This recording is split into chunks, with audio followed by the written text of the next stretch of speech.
اعوذ باللہ من الشیطان الرجیم بسم اللہ الرحمن الرحیم وبہ نستعین وَأَلْحَقَ بِهَا الْوَزَغَةُ بِالتَّحْرِيقِ وَلَا شَاهِدَ لَهُ كَمَا اعْتَرَفَ بِهِ الْمُصَنِّفُ فِي غَيْرِ الْبَيَانِ۔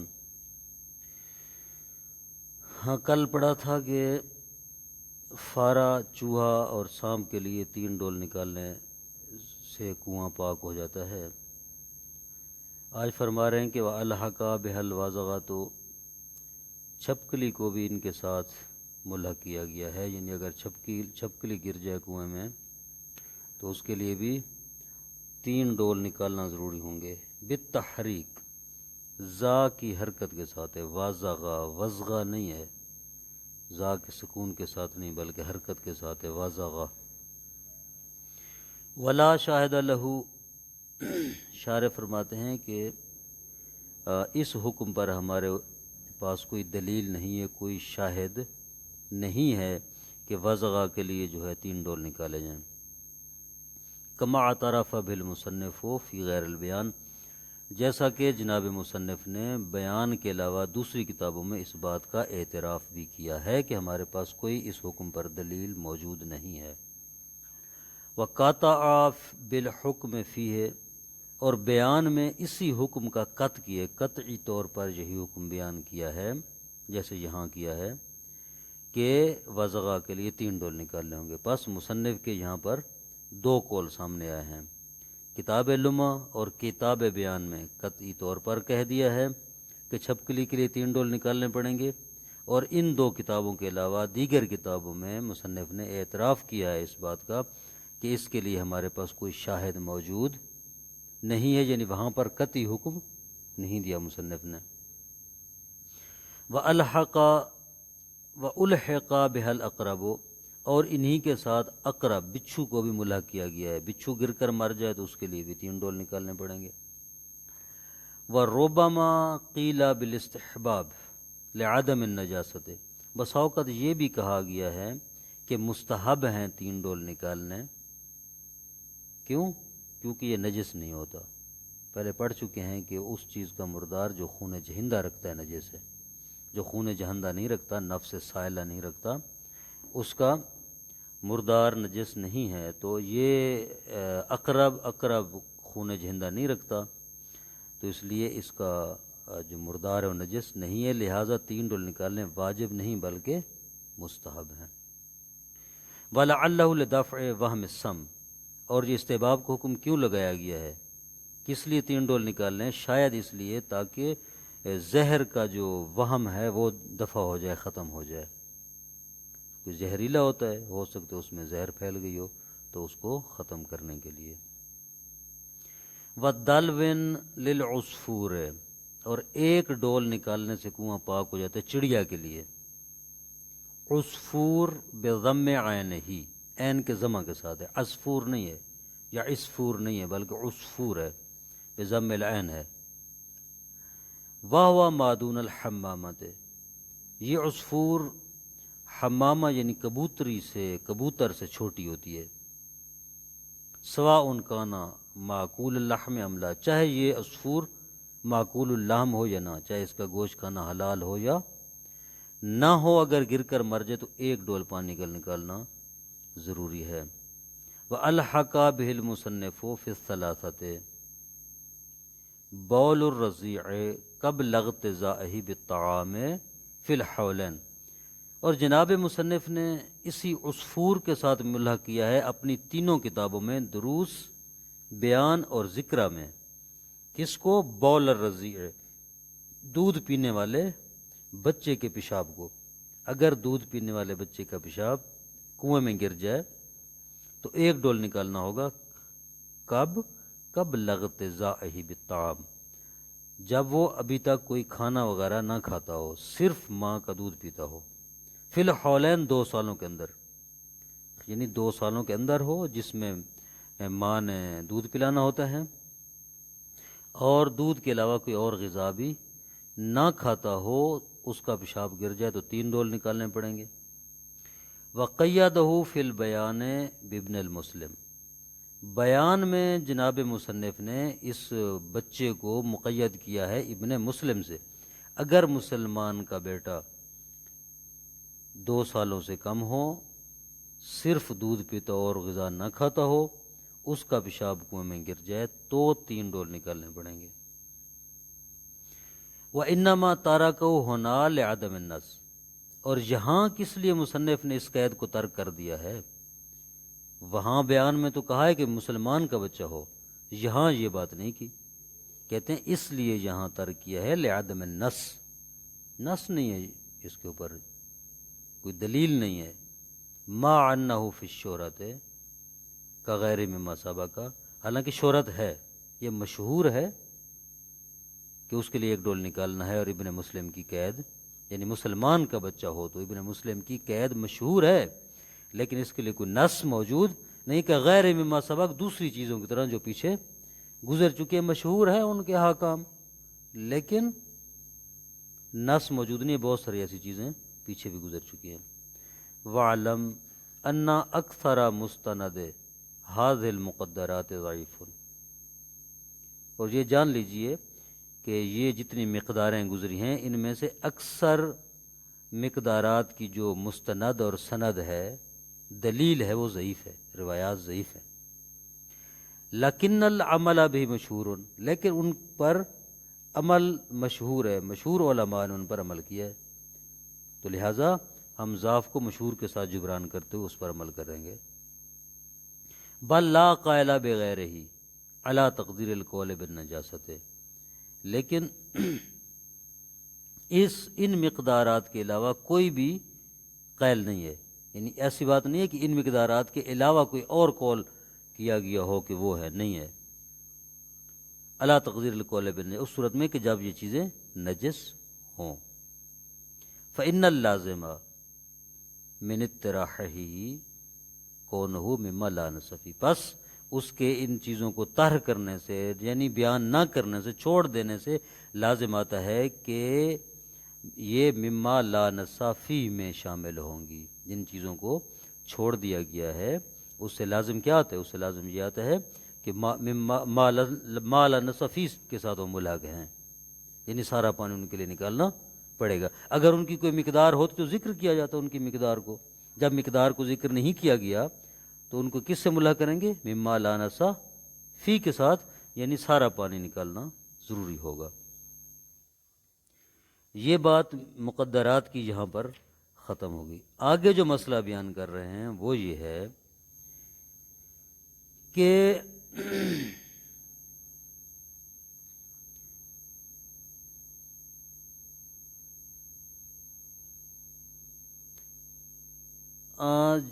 یجب التراوح باربعۃ رجال، تراوح کی بات ہو رہی ہے۔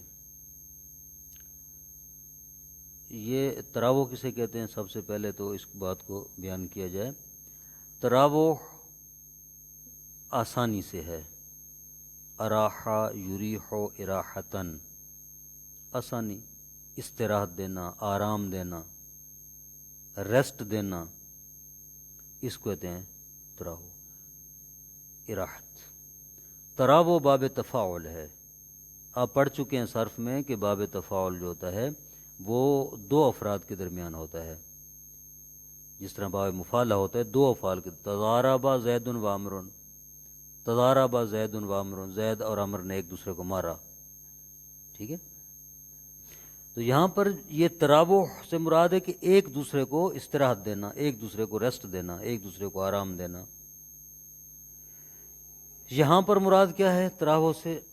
کہتے ہیں کہ جب کنویں میں پانی اتنا زیادہ ہو کہ سارا پانی نہ نکالا جا سکتا ہو، زیادہ ہے پانی، سارا پانی نکالنا ممکن نہیں ہے ان موارد میں جہاں سارا پانی نکالنا واجب تھا، یا مالا نصفی کی وجہ سے یا مقدار معین کی وجہ سے سارا پانی نکالنا ضروری تھا، وہاں سارا پانی نہیں نکالا جا سکتا چونکہ بہت زیادہ پانی ہے، کہتے وہاں پر تراوح واجب ہے۔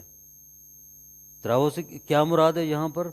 کہ 4 مرد ہوں، 4 مرد جو پورا دن کے شروع سے لے کر رات تک وہ باری باری پانی نکالیں، دو دو مل کے پانی، دو افراد پہلے پانی نکالیں، دو بیٹھے رہیں، جب وہ دو تھک جائیں وہ بیٹھ جائیں، استراحت کریں، آرام کریں، ریسٹ کریں، اور وہ دو جو بیٹھے ہیں وہ آئیں، وہ پانی نکالیں۔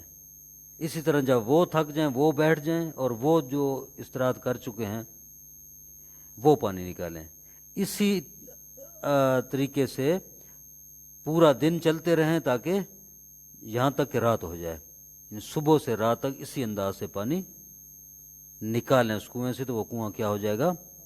پاک ہو جائے گا۔ اس کو کہتے ہیں تراوح۔ یاجب التراوح باربعۃ رجال، واجب ہے تراوح کرنا 4 افراد کے ذریعے، باربعۃ رجال، 4 مردوں کے ذریعے، مرد کی بات ہوئی، رجل کی بات ہوئی ہے، عورت کی نہیں ہوئی، 4 مرد۔ کل اثنین منہما یریحان آخرین، ان میں سے 2 دوسرے 2 کو آرام دیں گے، استراحت دیں گے۔ یومن کاملن، پورا دن پانی نکالیں، پورا دن یہ تراوح کریں، یعنی من اول النہار الی اللیل، دن کے شروع سے لے کر رات تک۔ سواء فی ذالک الطویل والکثیر، اس میں کوئی فرق نہیں ہے کہ دن چھوٹا ہو یا بڑا ہو، بس دن ہو، دن کے شروع سے آخر تک۔ کب یہ تراوح واجب ہے؟ عند تعذر نزح الجمیع، جب سارا پانی نکالنا متعذر ہو، ممکن نہ ہو۔ کس لیے ممکن نہ ہو؟ بسبب الغزارت، زیادہ ہے پانی، المانعۃ من نزح، اتنا زیادہ ہے کہ اس کا نکالنا جو ہے وہ ممکن نہیں ہے، وہ غزارت مانع ہے نکالنے سے سارے پانی کو۔ ووجوب نزح الجمیع لأحد الاسباب المقدمۃ ولا بد من ادخال جزء من اللیل متقدما ومتأخرا من باب المقدمات، اور سارے پانی کا نکالنا، سارے پانی کے نکالنے کا جو ہے وجوب، سارا پانی نکالنا،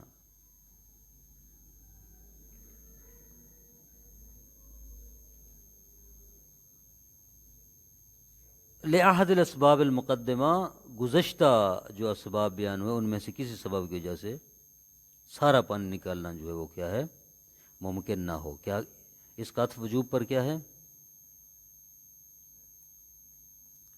اس کا عطف کس کے اوپر ہے؟ اس کا وجوب کا عطف ہے غزارہ کے اوپر۔ جملہ کیسے بنے گا؟ کہتے ہیں عند الغزارۃ ووجوب نزح الجمیع، یہ تراوح کب واجب ہے؟ تراوح اس وقت واجب ہے کہ جب سارا پانی نکالنا واجب ہو اور پانی کو زیادہ ہونے کی وجہ سے نکال نہ سکتے ہوں، ٹھیک ہے؟ لہٰذا یہ عبارت کیسے پڑھیں گے؟ ووجوب نزح الجمیع، ٹھیک ہے؟ اس کا عطف پیچھے ہوگا کہ جب سارا پانی نکالنا ممکن نہ ہو زیادہ ہونے کی وجہ سے، ووجوب نزح الجمیع، اور سارا پانی نکالنا واجب بھی ہو انسان پر، واجب ہے لیکن نکال نہیں سکتے چونکہ بہت زیادہ ہے، تو وہ واجب کیوں ہے؟ لأحد الاسباب المقدمہ، جو پیچھے اسباب گزر چکے ہیں، یا اس کی مقدار معین ہے، اس نے بتایا کہ سارا پانی نکال لو، مثلا انسان گر جائے وغیرہ، یا ایسے موارد جہاں پر نس موجود نہیں ہے تب بھی سارا پانی نکالنا واجب ہوتا ہے، سارا پانی نکالنا۔ اب آ گیا ہے کہ سارا پانی نکالو، واجب ہے سارا پانی نکالنا، لیکن نکالا نہیں جا سکتا چونکہ زیادہ ہے، تو اس لیے جو ہے وہ کہتے ہیں تراوح واجب ہے 4 افراد سے۔ ولا بد من ادخال جزء من اللیل متقدما ومتأخرا، فرما رہے ہیں کہ ضروری ہے کہ رات کا کچھ حصہ ساتھ شامل کیا جائے، شروع میں متقدما شروع میں، ومتأخرا آخر میں، یعنی جب پانی نکالنا یہ شروع کریں تو کچھ حصہ رات کا پہلے ساتھ شامل کریں، مثلا تھوڑا اندھیرا ہو تو شروع ہو جائے، اور اسی طرح کچھ حصہ آخر میں رات کا، مثلا سورج غروب ہو جائے، تھوڑا اندھیرا ہو جائے تو شامل کر لیں۔ من باب المقدمہ، باب مقدمہ کے طور پر۔ باب مقدمہ کیا ہوتا ہے؟ باب مقدمہ یہ ہوتا ہے کہ انسان جو مقدار انسان پر واجب ہے، جتنا حکم شرعی انسان پر ضروری ہے، اس سے تھوڑا سا اضافی انجام دے تاکہ یقین ہو جائے کہ جتنی مقدار واجب تھی میں نے انجام دے دی ہے۔ مثال کے طور پر وضو میں کیا کہتے ہیں؟ کونیوں سے لے کر انگلیوں کے سروں تک جو ہے نا وضو میں دھونا واجب ہے بازو کو، تو من باب المقدمہ کہتے ہیں تھوڑا سا اوپر کر کے دھو لو تاکہ یقین ہو جائے کہ کونی پوری دھل گئی ہے۔ تو یہاں پر بھی یہی بات ہے، تاکہ یقین ہو جائے کہ پورا دن جو ہے انہوں نے پانی نکالا ہے، تو تھوڑا سا رات کو پہلے میں شروع میں شامل کیا جائے، تھوڑا سا آخر میں، تاکہ یقین ہو جائے کہ پورا دن جو ہے تراو ہوئی ہے۔ وَتَحِيَّةِ الْأَسْبَابِ قبل ذَلِكَ، اس کا عطف اسی پر ہے، لا بدہ پر، لا بدہ من ادخال ولا بدہ من تحیت الاسباب، اس لیے جر پڑھ رہے ہیں تحیہ کے اوپر۔ اور اسی طرح ضروری ہے کہ جو وسائل ہیں، اسباب ہیں، رسی ہے، ڈول ہے، جو بھی اسباب پانی نکالنے کے ضروری ہوتے ہیں، وہ اس سے پہلے تہیہ کر لے، رات کو آمادہ کر کے۔ یہ نہیں ہے کہ جب دن شروع ہو تو اب جائے جناب کہیں سے رسی اٹھائے، کہیں سے ڈول اٹھائے، کہیں سے کوئی اور جو اس کو ضروریات ہیں وہ اٹھائے، نہیں ایسا نہیں ہے، بلکہ اس سے پہلے اس کے جو وسائل ہیں وہ آمادہ ہوں۔ وصلی اللہ علی محمد وآلہ وسلم۔ کافی انشاءاللہ آگے کل ولا یجزی مقدار اليوم من اللیل، اس کو اگلے سبق کے ساتھ ملا دیں گے انشاءاللہ۔